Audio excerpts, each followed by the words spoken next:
Sensible y Resistente, el podcast de SEINC, donde nos adentramos en la actualidad de las enfermedades infecciosas y la microbiología clínica.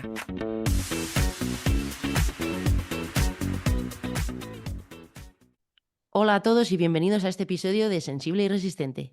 Somos Diego García y Galadriel Pellejero. Si es tu primera vez con nosotros, prepárate para un capítulo lleno de conocimiento que podrás aplicar más allá de la teoría. Y si eres oyente habitual, gracias por seguir confiando en nosotros para alimentar tu curiosidad. Nos enorgullece deciros que contamos con el aval de Ale Inc. Y recordad que podéis encontrarnos en la plataforma de Campus Inc. y en Spotify.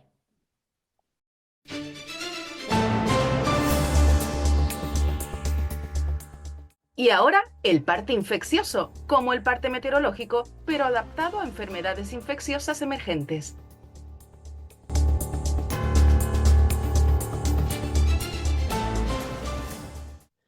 Esta semana ponemos el foco en dos situaciones importantes. El primero es el brote de ébola por virus Sudán en Uganda, ya que continúa generando preocupación. Desde nuestra última actualización, el 1 de marzo el Ministerio de Salud de Uganda confirmó un 10º caso. Un niño menor de 5 años que falleció en el hospital Mulago el pasado 23 de febrero. A raíz de este caso, hasta el 5 de marzo se han reportado otros 2 casos confirmados actualmente ingresados en centros especializados y 2 muertes probables relacionadas. Además, en estos últimos días se han identificado 192 nuevos contactos que están ahora bajo seguimiento. Sin duda, habrá que estar pendientes de cómo evoluciona la situación. Por otro lado, el sarampión vuelve a ser noticia por un incremento considerable en el número de casos reportados a nivel mundial. El ECDC informa de un aumento de casos en los últimos 12 meses en comparación con el año anterior. En otras regiones, como Texas, en Estados Unidos y varias provincias de Canadá, también están enfrentando brotes significativos. Es importante destacar que 8 de cada 10 casos recientes en Europa se han registrado en personas no vacunadas. La inmunización con 2 dosis de la vacuna triple vírica sigue siendo esencial para evitar la propagación. Por ello, se recomienda verificar el estado vacunal y acudir a un profesional sanitario ante cualquier duda.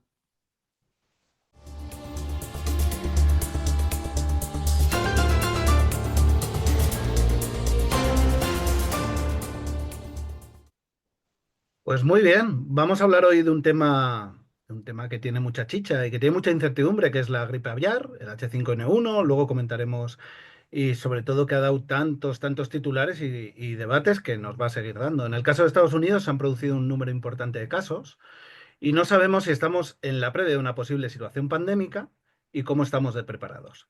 Para ello contamos con el doctor Luis Buzón Martín, del Hospital Universitario de Burgos, en la unidad de infecciosas, aunque él también tiene la especialidad de microbiología. Bienvenido, Luis. Gracias, Diego. Gracias, Galadriel. Muchísimas gracias por invitarme.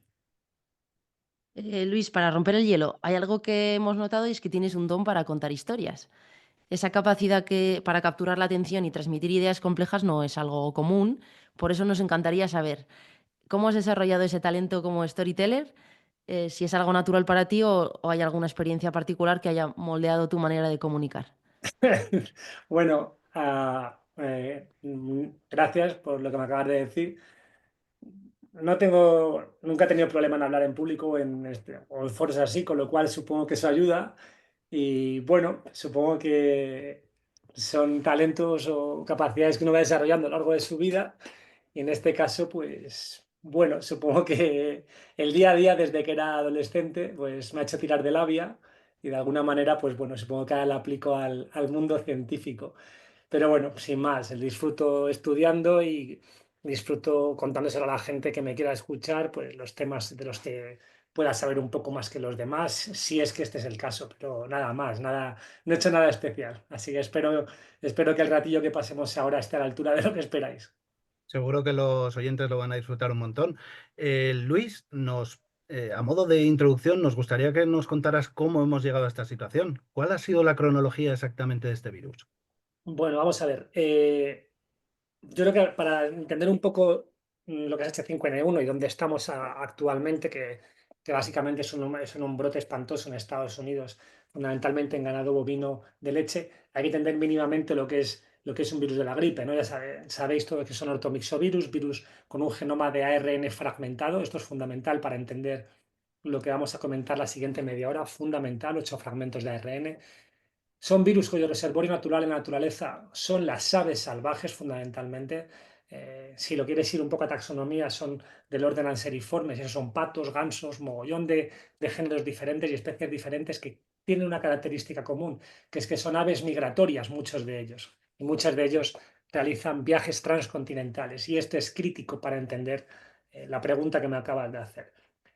Virus de la gripe, hay 19 tipos de hemaglutinina diferentes, 11 de neuraminidasa, se configuran muchos tipos diferentes de virus de la gripe, y hay una idea fundamental que hay que entender antes de meternos en el cómo hemos llegado aquí, que es el concepto de virus de la gripe altamente patogénico y bajamente patogénico. El virus de la gripe altamente patogénico, bajamente patogénico, es un concepto que aplica exclusivamente a los virus de la gripe y las aves.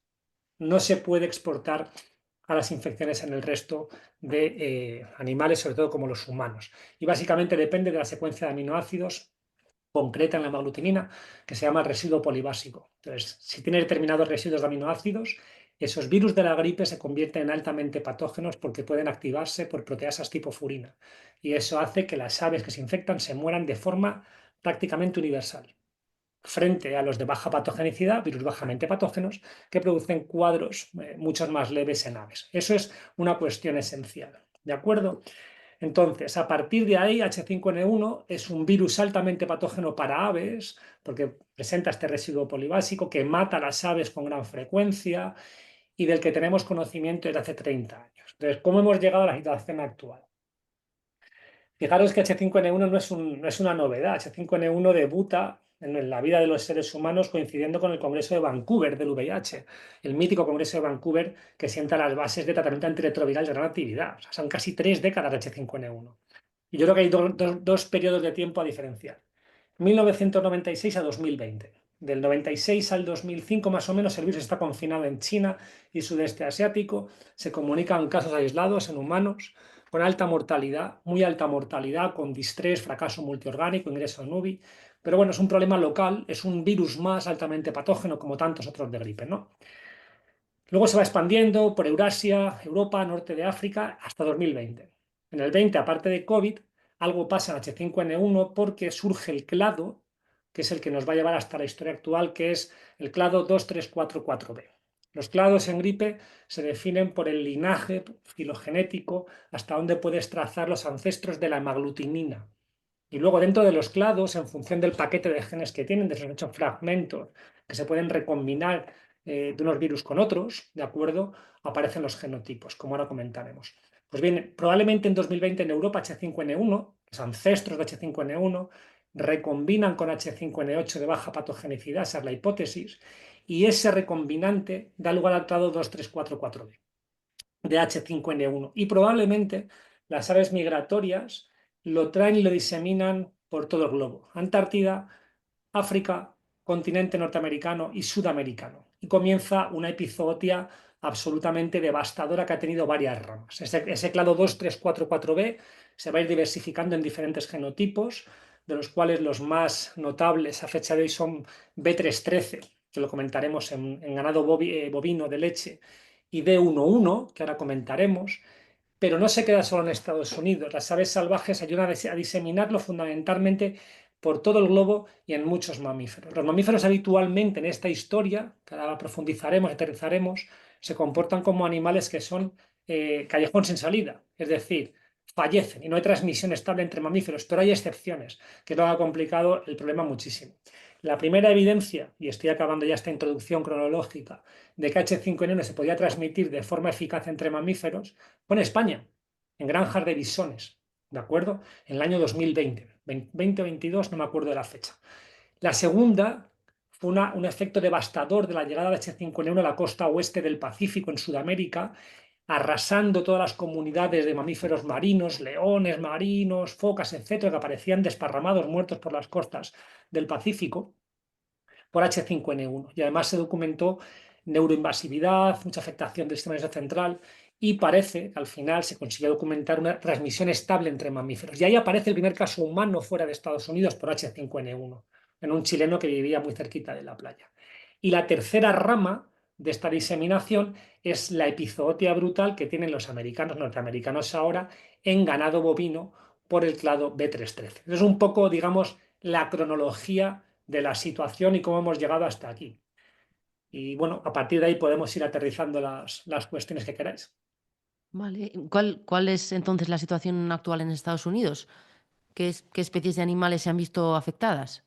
Bueno, especies de animales, muchísimas, no solo en Estados Unidos, sino en todo el continente americano, porque esto es un continuo y realmente cuesta separar, pues, British Columbia en Canadá de Estados Unidos y tal. Entonces tienes aves salvajes de todo tipo y condición, las aves o animales comerciales que tienen relación con el ser humano, afectadísimo todo el ganado aviar, o los pollos, digamos, el poultry que llaman ellos, destinado a consumo, ¿de acuerdo? Y desde luego terrorífica la afectación de las explotaciones de vacas de leche, no de bóvidos de carne. Ya le explicaremos el porqué, porque esta historia es fascinante, ¿de acuerdo? Y luego, fuera de lo que son estos animales, tenéis zorros, mapaches, grandes felinos de todo el continente sudamericano, gatos domésticos, humanos, por supuesto. Es decir, el rango de animales afectados es amplísimo. Lo que pasa es que entre la gran mayoría de mamíferos no se establece transmisión estable. De momento, con las excepciones que os he contado. Y de hecho, las vacas de leche, como luego comentaremos, de los brotes, no se lo transmiten entre ellas por vía respiratoria, ¿no? Entonces, es una situación tremendamente heterogénea, con muchas aristas y en gran medida fuera de control. Luis, y eso que siempre se ha dicho del cerdo como gran transmisor y gran capacidad recombinante y demás, aquí sin embargo parece que no ha afectado tanto, sino más en otra clase de animales, ¿verdad? Mira, me acuerdo perfectamente hace unos años, hablando con Adolfo García Sastre, y hablé con él porque él es de Burgos, no porque yo tenga ni la centésima parte de mérito o importancia que tiene él como investigador. Pero estaba aquí en Burgos, coincidimos y tuve la suerte de hablar un ratillo con él. Y me acuerdo que dijo, tenemos que preocuparnos mucho el día que veamos, hace años, que H5N1 infecta a cerdos. ¿Por qué? Como bien has dicho, pues porque no sabemos todavía, o sea, el conjunto de circunstancias que necesita un virus de gripe aviar, en este caso H5N1, el pack de cuestiones moleculares que necesita para categóricamente poder transmitirse de manera estable entre humanos, no las sabemos. Pero sí que sabemos muchas cosas. Sabemos que hay determinadas posiciones de la hemaglutinina, de la polimerasa básica, etcétera, que son necesarias, ¿vale? Una de las cosas que necesita es tener en algunas posiciones de la hemaglutinina, la posición 226, entre otras, una serie de residuos concretos que favorecen la unión a receptores del epitelio con ácido siálico con enlace 2,6 alfa galactosa. Y eso es muy específico de humanos. Mientras que en los pollos, en los cerdos, predominan 2,3 alfa. Pero es que el cerdo tiene la característica de ser un vaso comunicante porque tiene receptores 2,3 y 2,6. Con lo cual un cerdo es ideal por varios motivos. Porque puede infectarse por virus humanos, por virus aviares y por los propios virus porcinos. En la cabaña mundial de cerdos circula de manera estable, igual que en humanos, virus H1N1, H3N2. De tal manera que un cerdo es ideal para infectarse por virus aviares, virus porcinos, virus humanos. Como el genoma es fragmentado, la recombinación es muy fácil y es un lugar perfecto para que aparezcan recombinantes, ¿de acuerdo? Por eso en cerdos sí que se hace una vigilancia epidemiológica muy intensiva, porque somos conscientes, todo el mundo es consciente de que es el animal crítico, ¿de acuerdo? Pero, gracias a Dios, probablemente por eso, probablemente porque hay especial cuidado en mantenerlos totalmente al margen de animales de la fauna salvaje, pájaros salvajes, etcétera, no ha aterrizado todavía H5N1 en cerdos, que sepamos. Lo que no tenemos ni idea de lo que está pasando en la naturaleza, con animales como jabalíes y similares salvajes, etcétera, etcétera. Entonces es crítico que ese evento no suceda porque un evento de epizootia en cerdos por H5N1 con transmisión respiratoria sería, pues, altamente problemático. Entonces, ¿por qué no ha sucedido? Quiero pensar que porque se han tomado las medidas oportunas, porque hay un control estricto de las explotaciones ganaderas de cerdos, manteniendo al margen a estos animales de cualquier contacto con vida salvaje y o otros animales infectados. Quiero pensar que es eso. Y hay un animal que yo creo que también preocupa, que son los gatos. Los gatos, sí. Cats are the new pigs. Los gatos son los nuevos cerdos. Una de las cosas súper interesantes del brote americano ha sido ver que uno de los primeros signos de que una explotación estaba afectada es que los gatos empezaban a morirse. Los gatos, yo tengo gatos en casa, pero los gatos que andan por ahí pues van merodeando, ¿no? Se buscan la vida y obviamente una explotación ganadera de vacas es ideal porque siempre hay leche desparramada y los gatos todos sabemos que les encanta la leche. Entonces, los gatos que merodeaban en torno a las explotaciones ganaderas, bueno, que merodean, de vacas de leche en Estados Unidos mueren cuando se infectan por vía digestiva por H5N1 y mueren con cuadros de afectación multiorgánico neuroinvasivos con encefalitis visto en las necropsias, ¿no? Los gatos también tienen una heterogeneidad de receptores 2326, con lo cual podrían convertirse en cierto modo como vasos comunicantes. Lo que pasa es que mueren casi todos ellos, los que se infectan, que sepamos, con procesos muy agresivos. Probablemente no hay transmisión entre gatos, eso no lo sabemos, es una pregunta sin resolver, ¿de acuerdo? Pero lo que sí que sabemos es que los gatos son uno de los muchos animales mamíferos que sin que tengan transmisión estable entre ellos, que sepamos, se mueren cuando se infectan por H5N1. Y como tienen esa heterogeneidad 2326, pues en cierto modo también podrían hipotéticamente jugar un papel preocupante como los cerdos si se produce una infección masiva de gatos. Luis, antes de hablar de los casos en humanos, ¿Mm? tú sabes que yo soy vasco y me gusta comer. Entonces, me interesa que hablemos de las implicaciones agroalimentarias, me interesa que hablemos de esto de la leche cruda, de si hay que pasteurizarla siempre, independientemente de por otros patógenos, de los huevos, ¿qué hay Pues de... mira, esta es una gran pregunta.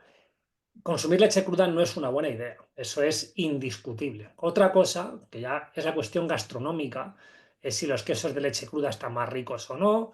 Para mí lo están, pero por eso los franceses tienen la mayor serie de neurolisteriosis del mundo, ¿no? Pues son grandes consumidores de quesos de leche cruda, ¿no? Y a mí me encantan. Ahora bien, consumir leche cruda es objetivamente un problema potencial por muchas zoonosis que no vamos a detallar ahora, y H5N1 es una. Hay evidencia brutal. ¿Y por qué la hay? Una de las cosas más llamativas de este brote es que el brote que sucede en las vacas de leche, que está producida por por el genotipo B313, el clado 2344B, ¿vale? No se está produciendo por transmisión por vía respiratoria entre las vacas. Esto ya me lo comentó el doctor García Sastre en una reunión que tuvimos estas Navidades tomando una cerveza, ya está publicado en muchos papers, se puede ver, pero no se produce por transmisión respiratoria, es decir, las vacas de leche no tienen gripe y una enfermedad respiratoria que se transmita tosiendo. Este excepcional brote que afecta ya a 17 estados parece, y no se sabe, que llega transmitido, llega el virus a una explotación ganadera por aves salvajes, llega B313, y parece que la contaminación, hablamos de explotaciones de decenas de miles de vacas, ¿vale? Llega por los sistemas de ordeñe, de tal manera que la infección de las vacas es a través de las glándulas mamarias, por una vía vertical al revés, desde el ordeñador, a través de los canalículos hasta la glándula mamaria. Entonces, básicamente, en esencia, es una mastitis a lo bestia, con cierta enfermedad sistémica, una mortalidad en torno al 2-3%, las vacas se quedan muy débiles, las mamas se fibrosan, luego pierden gran cantidad de la capacidad de producir leche y eliminan durante unas 2 semanas más o menos una cantidad masiva de H5N1 viable en la leche. Entonces, esa leche es la que mata a los gatos, que está por ahí por el suelo, y hay evidencia de sobra en experimentos animales y en modelos animales de que la inoculación intraoral en hurones, en macacos y demás infecta, ¿vale? Y probablemente la hipótesis es a través de la orofaringe, hay receptores que ya entran en contacto con la leche y te infectas, ¿no? Entonces, está probadísimo que la pasteurización inactiva los virus de la gripe, no solo H5N1, todos los virus de la gripe son virus con envuelta de ARN a 63 grados y sobre todo a 72, con lo cual el proceso de pasteurización estándar es un proceso seguro y necesario. Y es una cuestión crítica en la que se hace hincapié en todos los podcasts, webinars en Estados Unidos. Hay que pasteurizar la leche, cocinar muy bien el pollo, cocinar bien los huevos. Ahora mismo es una situación que yo creo que es más necesaria que nunca. El problema es que en Estados Unidos es una situación muy heterogénea, con leyes federales variables. Hay lugares donde hay una tradición de consumo de leche cruda muy arraigada y eso potencialmente pues, puede ser un problema grande. Y te lo dice alguien que le encantan los quesos de leche cruda y los huevos poco hechos, pero la realidad es la que es. Y con el tema de los pollos, yo he leído que hay problema con la producción de huevos, pero que no tanto con la de la cría del pollo que se come. Sí, esto es una cuestión interesante. Realmente, esto lo he leído hace nada en un resumen de New England, que había una entrevista a un americano de origen japonés que va 40 años allí, lo contaba muy bien. Y la verdad es que es una cuestión muy curiosa. Realmente en el 14 ya hubo una introducción de H5N1, no del clado 2344B. Sacrificaron decenas de millones de pollos y lo cortaron. y ahora se les ha vuelto el problema encima. Las gallinas ponedoras viven muchísimo más tiempo que los pollos de consumo, que son 60 días. Probablemente eso explique de alguna manera la diferencia en la afectación de unas granjas y otras. Y luego hay preguntas que no tienen respuesta y están en ese podcast y os las comunico. El precio de los huevos ahora mismo en Estados Unidos es tremendo, cerca de $10 la docena de huevos, ¿no? O sea, comer esos huevos fritos allí empieza a ser un lujo casi, mientras que apenas ha subido el precio del pollo como tal. Probablemente es por esto que te acabo de contar, ¿no? Igual que la afectación de las cabañas de bóvidos son solo las de leche, porque el bóvido de carne de consumo no se afecta, es decir, no hay gripe transmitida respiratoriamente entre animales de consumo. Es un fenómeno sin muchas respuestas todavía de infección de las glándulas mamarias, probablemente transmitido a través de los sistemas de ordeñe que se utilizan en una granja, luego pueden ir a otra. Los trabajadores mismos pueden trabajar en varias granjas, incluso desplazarse entre estados. Hay preguntas que no se saben. ¿Cómo se ha diseminado un brote con esta naturaleza y esta vía de transmisión por 17 estados hasta la fecha? Algunos de ellos distantes muchos miles de kilómetros. Pues hay preguntas sin responder, ¿de acuerdo? Y parte de las preguntas sin responder se basan en que, y esto lo comentan los autores firmantes de ese documento, todos norteamericanos, un Journal of Virology muy reciente, entre ellos Adolfo García Sastre, las tareas de vigilancia en torno a las granjas han sido nulas o casi nulas, muy escasas desde hace muchos años. No sabemos qué circula o qué pasa en torno a las granjas y son muy mejorables determinadas circunstancias relativas a la vigilancia epidemiológica.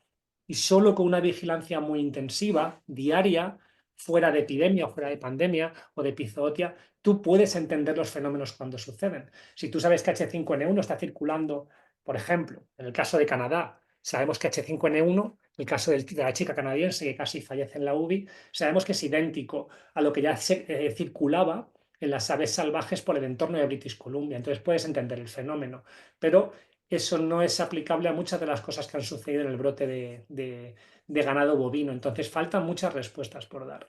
Claro, Luis, joder, es que con lo que acabas de decir, la pregunta yo creo que obligada es, ¿ese infrarreporte que hay en Estados Unidos puede estar ocurriendo en otros países ahora de manera silente? Esos indicadores que siempre se ha hablado de menor producción, por lo que has comentado, de leche en los ganados, ¿puede ser que en otros países del mundo se esté obviando? A ver, no lo sé, es que es muy complicado de saber. Las vacas se enferman, es decir, los ganaderos se dan cuenta porque no es que baje, me invento la cifra, en vez de dar 100 litros den 10, ¿no? Sino que se ponen enfermas. Al parecer, lo hemos leído artículos y demás, que para mantenerlas vivas a muchas, porque se deshidratan, no comen y tal, les nutrían con una sondita nasogástrica hacia el estómago, las hidrataban, las nutrían y tal, en las explotaciones, ¿no? Y luego pasaban la enfermedad y sobrevivían la gran mayoría, pero con mucha fibrosis de la glándula mamaria y pérdida de producción. Creo que esto no pasa desapercibido, es decir, no lo sé, pero no creo que una explotación ganadera en un país concreto le pudiera llegar esto y no darse cuenta. Además, los gatos empezarían a morir, como en las otras. Entiendo que hay gatos merodeando por muchas explotaciones, entonces creo que esto no pasa desapercibido. Y en cuanto al infrarreporte de casos humanos, que ahora podemos comentar, es un tema interesante. Si uno mira los estudios de seroprevalencia que se hicieron en el sudeste asiático al inicio de H5N1, ten en cuenta que hasta el año 19 más o menos no llegaba a 900 casos comunicados, OMS, vamos, oficiales, pero con una mortalidad superior al 60%. Entonces, claro, uno puede pensar que tiene que haber decenas de miles no comunicados, o no, o que solo se ponen gravísimos los humanos al infectarse y son pocos casos. La realidad es que los estudios de seroprevalencia de aquella época en entornos donde se comunicaron casos no mostraban grandes datos de seroprevalencia en la población asintomática, con lo cual muy probablemente, muy al inicio, los ancestros de H5N1 produjeron una enfermedad extremadamente grave en humanos. El virus ha evolucionado mucho y el 2344B pues ya está más lejos filogenéticamente de lo que estaban los ancestros del inicio de la pandemia. En Estados Unidos probablemente, de acuerdo a lo que dice la gente que vive allí que sabe de esto de verdad, sí que hay un muy importante infrarreporte de casos en humanos asintomáticos o paucisintomáticos. De hecho, hay estudios de seroprevalencia, por ejemplo, en Michigan, si no recuerdo mal, hasta con un 7% de los trabajadores en explotaciones ganaderas concretas y más de la mitad de ellos no recordaban haber tenido el menor síntoma. Entonces, cuando hablas con gente que se dedica a esto, que está arriba del todo investigando en Estados Unidos, te cuentan que están categóricamente seguros y ya está publicado en papers de que estamos viendo un piquito del iceberg. Lo que pasa es que muy probablemente, y esto es una cosa muy curiosa, produce enfermedad muy leve, ¿vale? Siendo un virus extremadamente patogénico en otros mamíferos. Porque alguien podría, bueno, ahora podemos entrar un poco en eso. Si tú ves los casos en humanos eh, asociados a los brotes en granjas de pollos o los bóvidos o en vacas de leche, todos son por B13-3, por B313, perdón. Y prácticamente la inmensa totalidad han sido muy leves, paucisintomáticos o muy poquita cosa, y casi todos con conjuntivitis y poquita cosa más, ¿no? Y dices, bueno, eso será porque B313 tiene algo que le hace mucho menos patógeno para humanos que D11, porque los dos casos graves que ha habido en humanos, que son la adolescente de British Columbia y el paciente de Luisiana, de 65 años, que fallece, ambos son de 1-1. Realmente los cambios genéticos son súper sutiles entre ambos genotipos. Son el mismo virus, son el clado 2344B. Pero eso no es así. Es decir, no hay una respuesta. Si tú miras los modelos animales, la patogenicidad en mamíferos es idéntica entre ambos genotipos. No hay diferencias que expliquen esta divergencia de casos. Puede afectar la vía de transmisión, quizás la inoculación conjuntival, que es la vía más probable en trabajadores por aerosolización, pueda explicar esto, quizás no, eso no tiene respuesta todavía a día de hoy, ¿sabes? Pero no es como que de uno es muy malo y el otro es la tonta del bote. Eso no hay ningún elemento que permita aseverarlo así, ¿sabes? Entonces, por seguir hablando de los humanos, ¿qué tipo de personas tienen mayor riesgo? ¿Cuáles son las rutas de exposición? La ocular que has contado, Mayor riesgo de infectarse. de infectarse, sí. De infectarse independientemente del resultado, puesto a día de hoy, desde luego que no hay transmisión sostenida entre humanos, los que tienen riesgo de infectarse son los que están en contacto con animales enfermos.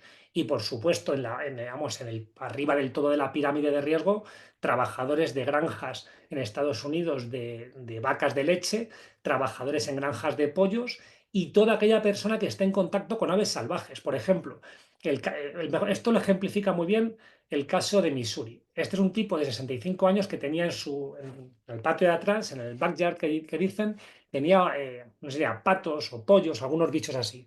Y eso al parecer, que lo voy a hacer en un podcast que hizo la ITSA muy bueno con Carlos del Río y gente de veterinaria de allí, es una cosa muy habitual en Luisiana, Missouri, por el motivo que sea. Tienen sus patos, sus gallinas, pero en grandes ciudades, ¿eh? O sea, no te digo en pueblachos, ¿no?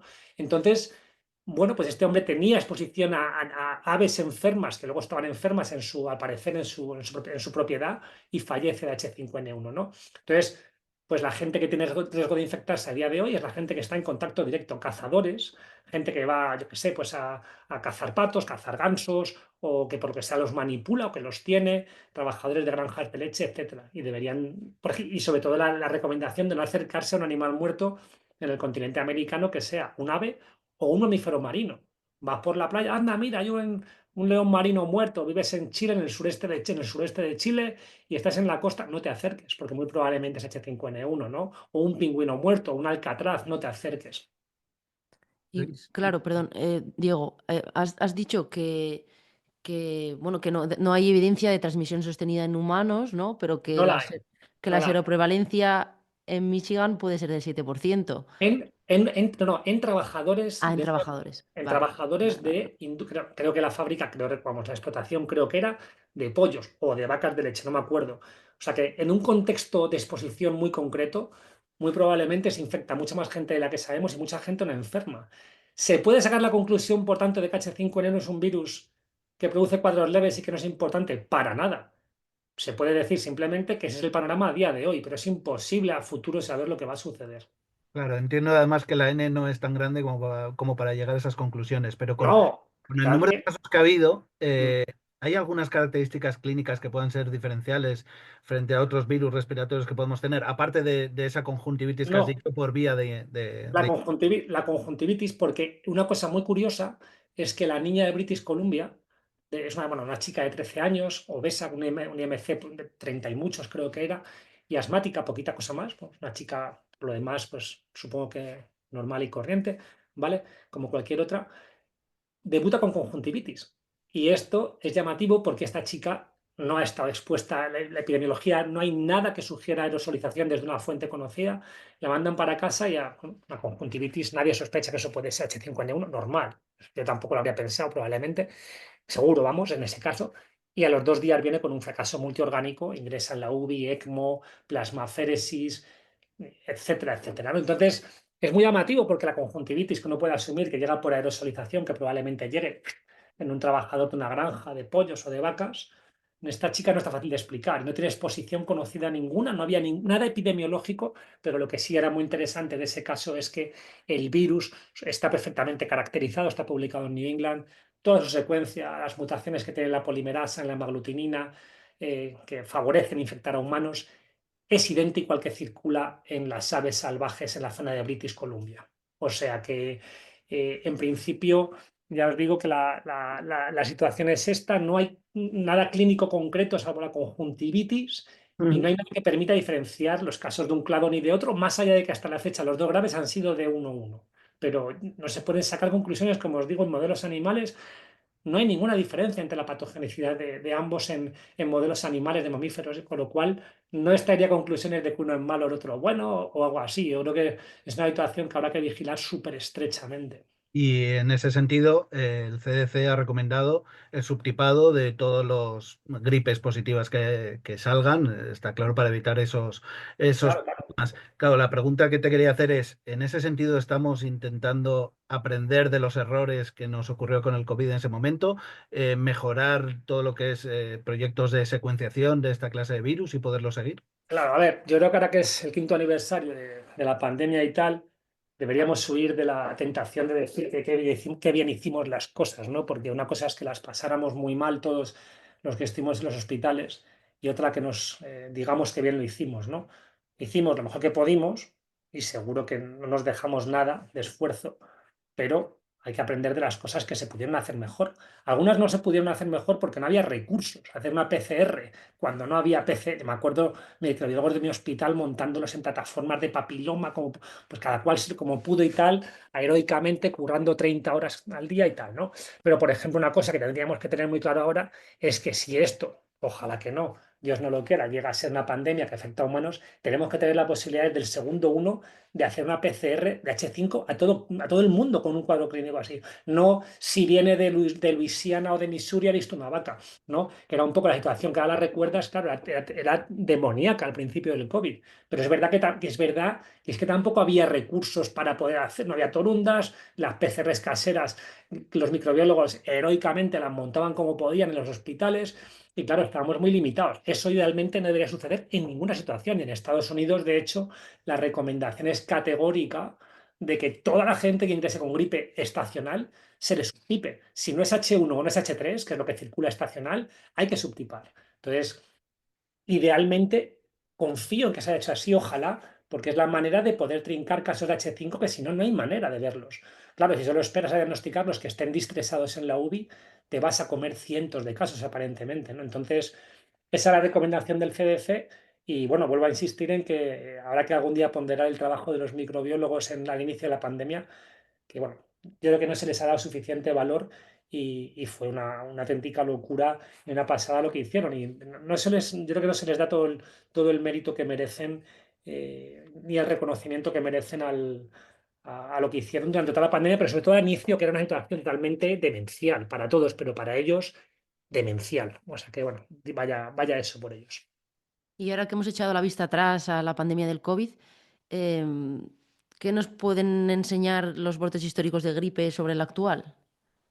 A ver, mm, no creo que escuche este podcast, pero uno de mis maestros, cuando hice la residencia, que se llamaba Carlos Barros, bueno, se llama Carlos Barros, que trabaja en el Hospital de Móstoles, me dijo que, bueno, que de toda esta grande crisis había que quedarse con las cosas buenas. Y, por ejemplo, yo creo que 2009, con gripe H1N1, nos trajo tecnología. A partir del 2009 empezamos a diagnosticar la gripe y a hacer pruebas de gripe, que antes era como no se hacía, o sea, nadie diagnosticaba gripe, que yo sepa, salvo algún caso muy raro que llegara a la UBI, no sé, esa era mi idea y en ese momento yo era residente mayor de medicina interna, ¿no? COVID, pues hombre, yo creo que COVID-19 lo que nos ha tenido que dejar son muchas cosas, entre otras una catástrofe con un embudo que era absolutamente previsible y bueno, pues esto es como el cuento de que viene el lobo, ¿no? El embudo que estaba clarísimo cuál iba a ser, que eran los puestos para proporcionar soporte respiratorio a la población, estaba sin resolver. y estaba sin resolver y estaba avisado, porque os acordaréis que el año de COVID prácticamente coincidió con el centenario de la gripe del siglo pasado, la mal llamada gripe española, H1N1, ¿no? Y hay editores del Lancet, de New England, de un mogollón de gente hablando de que el problema iba a ser el embudo con los puestos para ventilar a la gente y dar un soporte respiratorio. Eso fue lo que pasó, acordaros de la gente haciendo impresoras 3D, mandando ventiladores a los hospitales y tal, ¿no? Bueno, quiero pensar que eso, todo aquel horror, pues habrá dejado estructuralmente una serie de lecciones de tal manera que cuando vuelva a suceder esto, porque antes o después va a suceder, ya sea con un corona, con gripe, con metaneumo, con lo que sea, ¿no? Que seremos reactivos y podremos reorganizar muy rápidamente a modo de sistema inmune, ¿no? Como una respuesta inmune secundaria, pues de manera muy rápida y plástica volver a montar esas estructuras, porque al final el embudo está ahí. Yo creo que la clave es tener tecnología para diagnosticar a todo el mundo muy rápido, y segundo, tener un embudo lo menos embudo posible para poder proporcionar el soporte respiratorio de la modalidad que sea a todos aquellos que lo precisen, ¿no? Creo que esas son las dos cuestiones fundamentales en cuanto a la pandemia si llega, y en cuanto a prevención, la gran lección es que la clave, y lo decía Carlos del Río el otro día, el antiguo, vamos, creo que es el último presidente de la ITSA, una de las tareas más importantes que tienen los CDC o estructuras análogas es la vigilancia epidemiológica. Es decir, no estar al pairo, y si tú paras la vigilancia epidemiológica, es mucho más probable que te suceda una cosa de estas, y sobre todo que no vas a entender nada de lo que sucede cuando suceda. Entonces, tareas de vigilancia que son muy complejas y a muchos niveles, y ahora podemos decir que qué debería hacerse y qué no se está haciendo en Estados Unidos, ¿no? De acuerdo a sus expertos. Y luego, si llegara, que ojalá que no, poder diagnosticar de forma inmediata a todo el mundo, tener tecnología para poder hacerlo y minimizar el efecto de embudo de los puestos de ventilación o de soporte respiratorio. Bueno, y ahora que lo has nombrado, ¿cómo puede afectar la situación política actual en Estados Unidos a esa vigilancia y al control? Pues a ver, no soy yo el más apropiado para opinar de este tema, que es bastante espinoso, ¿no? Pero bueno, es verdad, es cierto que se han hecho a la públicas algunas declaraciones de Robert Kennedy Jr. en relación con sarampión, que ahí también tienen otro problema. Bueno, no ellos, lo tenemos en todo el mundo, pero bueno, que hombre, no invitan mucho al optimismo, ¿no? Habrá que ver, la administración Trump tampoco lleva tanto tiempo, digamos, tomando decisiones o cuestiones ejecutivas. Yo quiero confiar en que al final, pues hombre, más allá de la ideología de cada uno y de la visión que tenga cada uno del planeta y de las cuestiones, pues bueno, prime el sentido común, ¿no? También hay que tener en cuenta una cosa que es muy importante, el impacto económico que tiene sobre las explotaciones ganaderas grandes, o sea, si hablamos de muchos miles de millones de dólares, ¿no? Es complicado, entonces supongo que tendrán que encontrar un equilibrio entre hacer las cosas muy bien, vigilancia epidemiológica y demás, sin por otro lado llevar a la ruina a muchas empresas allí. Entonces, yo confío en que las cosas se hagan bien, que prime el sentido común, prime, bueno, el equilibrio entre el conocimiento científico y, no sé, la política y tal, y que las cosas se hagan bien. Así que, bueno, quiero ser optimista. Ya nos queda poquita cosa, Luis. Queríamos hablar de dos cosas más, Yo lo que queráis, yo me lo estoy pasando pipa. de tratamiento y de vacunas. Vamos a empezar por la última, porque claro, sabiendo que existen vacunas para animales, Ujú. bueno, en mayor o menor medida hay países que sí que han vacunado en grandes cantidades. eh, Me interesa que comentes el tema de la vacunación de la gripe para evitar precisamente esos eventos de recombinación en humanos, digo. Pues mira, vacunas hay, por ejemplo, hay una vacuna H5N1 para pollos, ¿vale? De hecho, ya hay experiencias previas, no recuerdo mal en China. En China tuvieron un brote fastidiado también con pollos, con H7N9, ¿vale? Que es otro virus, fue un virus altamente patógeno también, pues altamente patógeno para aves, que es a lo que aplica el concepto de altamente patógeno. Y creo que ya hubo una experiencia exitosa de intervención con H7N9, con vacunas específicas para pollos. Ya la hay para H5N1, está en desarrollo con resultados prometedores también para ganado, ¿de acuerdo?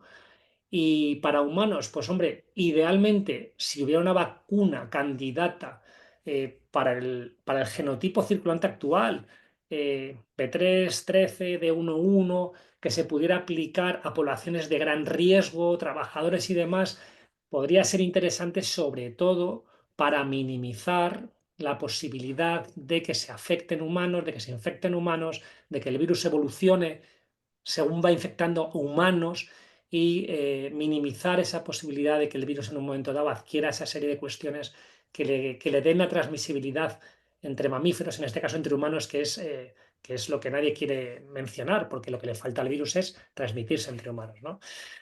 Entonces, bueno, el problema de la vacuna de la gripe, que lo conocemos todos, es que el virus de la gripe muta de una forma absolutamente salvaje. Y eso, de hecho, es la fuente de las epidemias estacionales, ¿no? Los cambios continuos en la hemaglutinina. Esto trae al debate una cosa mucho más interesante, yo creo, que es la vacuna universal de la gripe. Hay muchos grupos trabajando en el mundo, entre ellos el de Montesinaí, de Adolfo García Sastre, pero muchos otros. Y eso es la piedra filosofal.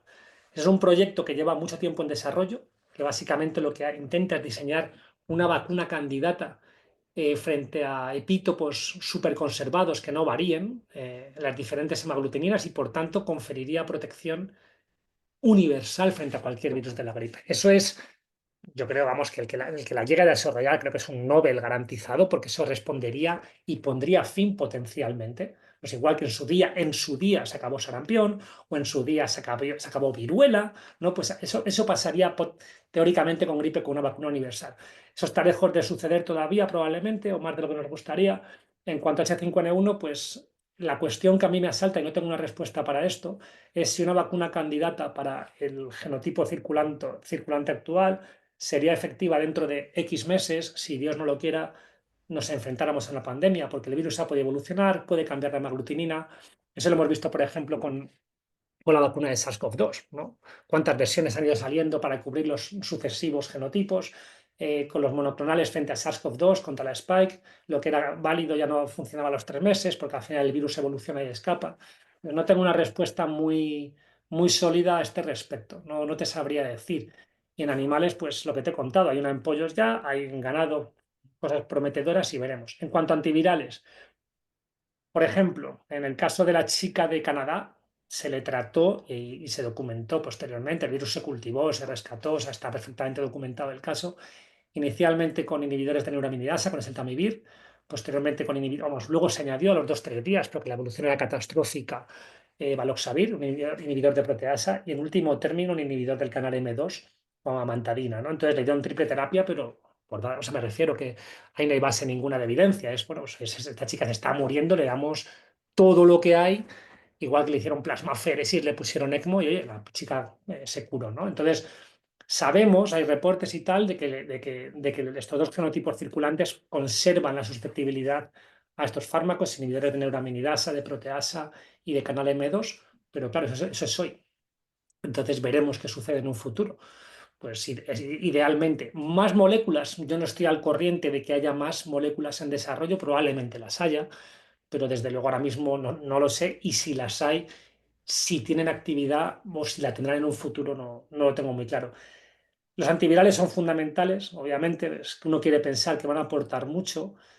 Tenemos la gran ventaja de que el Seltamivir es una molécula ya conocida, de que se puede dar por vía oral.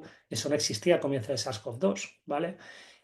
Y bueno, pues uno tiene la esperanza de que si sucede, pues esté disponible de manera absolutamente masiva para la gente, ¿no?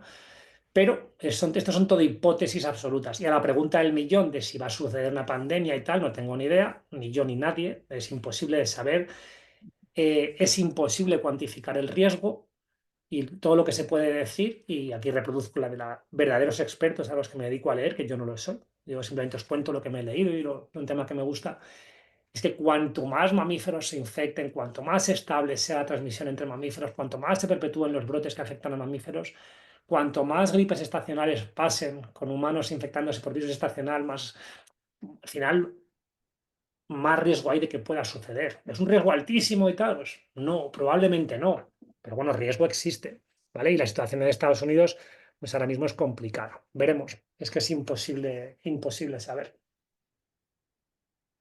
Bueno, Luis, pues muchísimas gracias por tu conocimiento y por esta charla tan interesante. Ha sido un placer. Nada, me lo pasa genial y os agradezco infinito que me hayáis invitado. Muchísimas gracias, Luis. Te esperamos el año que viene cuando acabe la nueva temporada de gripe y Vale, vale. ¿qué tal? Vale, pues yo estaré encantado si queréis que charlemos el año que viene. Ya, ojalá que de esto no, porque se haya acabado y no sea ningún problema. Y hablemos de gripe estacional o de lo que queráis, ¿vale? Muchas gracias. A vosotros.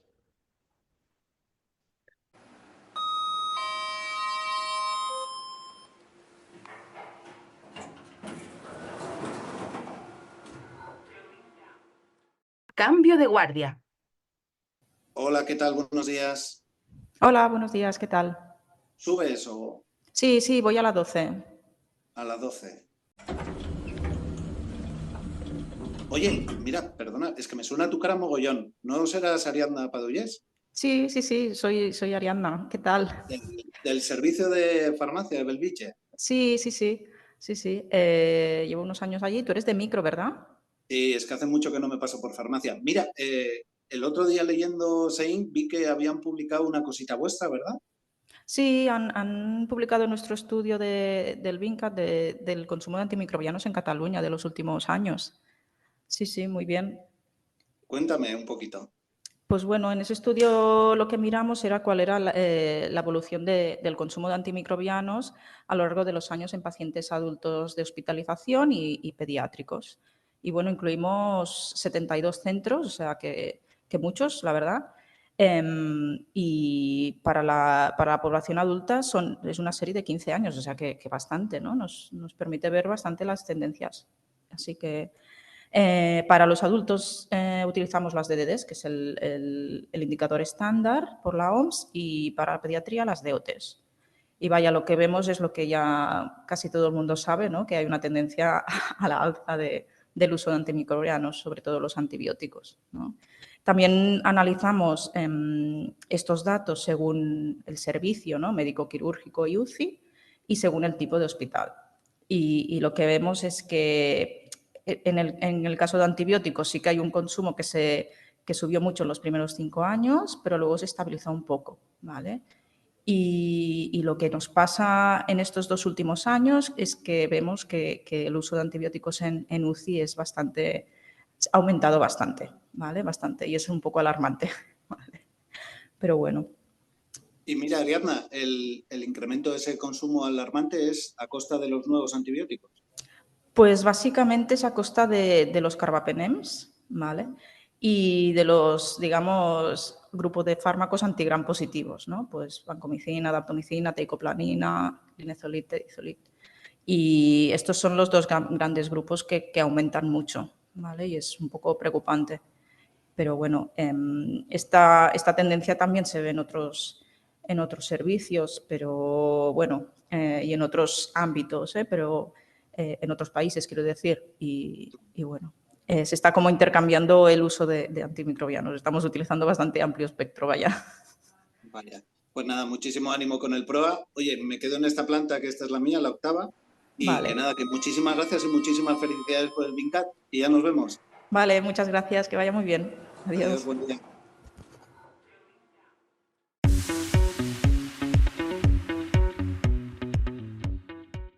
Muchas gracias por estar ahí y recordad que volvemos el próximo mes con un nuevo capítulo de Sensible y Resistente. Hasta pronto.